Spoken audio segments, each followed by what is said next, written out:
అందుకోసం సత్పురుషుల యొక్క సాంగత్యం వల్ల మోక్షం సిద్ధిస్తుంది.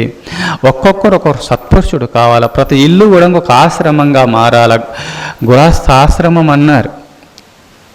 శ్రమలు తీర్చేది, దుఃఖములు తొలగించేది ఆశ్రమం. ఆ ఇంట్లో ఎక్కడ దుఃఖం ఉండకూడదు. ఎప్పుడు ప్రతిరోజు గీతాపారాయణ ఎక్కడ చేస్తారో, ఎక్కడ సద్గ్రంథమైనటువంటి వేదముల యొక్క 4 వేదాలు సారాంశము భగవద్గీత, ఎక్కడ భగవద్గీత ఉంటుందో అక్కడ కలిపురుషుడు రాడు.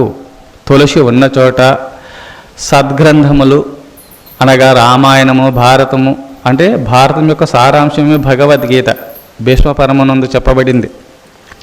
అందుకోసము ఇక్కడ భగవద్గీత ఉంటే మహాభారతం ఉన్నట్టు. అందుకోసము భగవద్గీతను, రామాయణమును కానీ ఇంక ఇతర చరిత్రలు ఎన్నో పుణ్యపురుషుల చరిత్రలు ఉన్నాయి, ఎన్నో శాస్త్రాలు, అష్టాదశ పురాణాలు ఉన్నాయి. అట్టి సద్గ్రంథములు ఉన్న చోట, తులసి ఉన్న చోటుకు, అక్కడ ఎక్కడైతే గీతాపారాయణ జరుగుతుందో, సద్గ్రంథాలు ఉంటాయో, ఎప్పుడు జపమాల పట్టుకొని జపం చేస్తుంటామో, ఎక్కడ దైవనామ సంకీర్తన జరుగుతుందో అక్కడికి కలిపురుషుడు రమ్మన్న రాడు. మీ నీడ కూడా తొక్కలేడు కలిపురుషుడు. చూశారా ఎంత శక్తి ఉన్నదో అందులో. అందుకోసము మీరు ప్రతిరోజు సజ్జన సాంగత్యం కలిగి, ప్రతిరోజు ఇంట్లో దైవనామ సంకీర్తన చేస్తూ, ప్రతిరోజు మీరు సద్గ్రంథ పఠన చేసుకోవాలి. అనగా కొంచెంసేపు నామ సంకీర్తన చేసుకొని భోజనం చేయగానే, భోజనం చేయకముందే అందరు ఇంట్లో కూర్చొని వంటలు వండి పెట్టుకోండి. ఒక గంట సేపు, ఒక అరగంట సేపు భగవన్ నామ సంకీర్తన చేసుకోండి. మాకు రాదు కదా అని మాకు చదువులు రావు స్వామి ఎట్లా చేసేదంటే ఓం నమ శివాయ అని చేసుకో. అందరు ఓం నమ శివాయ, ఓం నమ శివాయ అని చెప్పి గురువు ఇచ్చిన మంత్ర జపాన్ని అందరు జపం చేసుకోండి. ఏదో హరే రామ రామ రామ హరే హరే, హరే కృష్ణ కృష్ణ కృష్ణ హరే హరే, ఈ నామాన్ని జపం చేసుకోండి. అందరూ నామ సంకీర్తన చేసుకోండి, కరతలములు వాయిస్తూ. ఆఖరిలో భోజనం చేసిన భోజనానంతరము లేదా ముందుగా ఇంకా సమయం ఉంటే కొంచెం ఒక అరగంట సేపు, గంట సేపు అయినా సద్గ్రంథ పఠన, రామాయణము, భారతము, అష్టాదశ పురాణాలు ఉన్నాయి, మహనీయుల చరిత్రలు ఉన్నాయి, ఎన్నో మహాత్ములు రాసిన దివ్య గ్రంథములు ఎన్నో ఉన్నాయి. ఏదోటి సద్గ్రంథమును చదువుకోవాలి.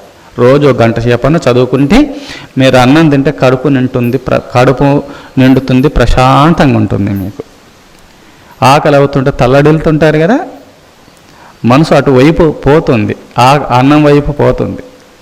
అన్నం తిన్న తర్వాత నిశ్చల నిష్టతో మీరు నిశ్చలంగా ఎలా, ప్రశాంతంగా ఎలా ఉండిపోతారో, మనసు గూఢంగా ఇది శారీరక ధర్మం. కడుపు ఆకలి అయినప్పుడు తల్లడిల్తుంది శరీరము. అన్నం తినగానే ప్రశాంతంగా ఎలా ఉంటుందో మనసు కూడా అన్నం పెట్టాలి. ఈ మనసుకు అన్నం పెట్టాలంటే భగవన్ నామ సంకీర్తన లేకపోతే, భగవత్ చింతన లేకపోతే దానికి తృప్తి ఉండదు. అది ఊక తల్లడిల్తనే ఉంటుంది. ఆ మనసు నా అంశ అన్నాడు భగవద్గీతలో 10వ అధ్యాయంలో మీరు చూసుకోండి. అందుకోసము మనసు భగవంతుని అంశ కావున భగవత్ చింతన మీరు చేసినప్పుడే, ఆ భగవన్ నామ సంకీర్తన గ్రోలినప్పుడే, ఆ భగవద్ ధ్యానంలో నిమగ్నమైనప్పుడే ఆ మనసు ప్రశాంతంగా ఉండిపోతుంది.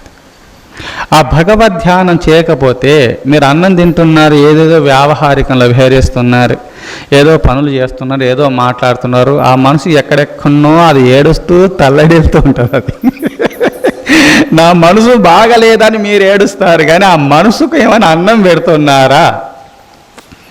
ఆ మనసుకు అన్నము భగవద్ ధ్యానము, భగవత్ పారాయణ, భగవన్ నామ సంకీర్తన చేయడము. భగవద్ ధ్యానం మీరు ఎప్పుడు చేసినారో మనసు ప్రశాంతంగా ఉంటుంది. అన్య చింతలు చేయదు మనసు. లాలయే చిత్త బాలకం, ఒక చిన్న బాలకుడు ఏడుస్తుంటే లాలించి మంచిగా లడ్డు ఇచ్చేసి, పాలు ఇచ్చేసి, ఆ ప్రశాంతంగా లాలిస్తే పిల్లవాడు ఎంత నవ్వుతూ ఆనందంగా ఉంటాడో ఆ బాలకుడు. ఈ మనసుకు ఆ తల్లడిలతో బాధపడుతుంటే కొంచెంసేపు ధ్యానం చేసుకోండి, సద్గ్రంథ పారాయణ చేసుకోండి. అప్పుడు మనసు ప్రశాంతంగా ఉంటుంది మీకు.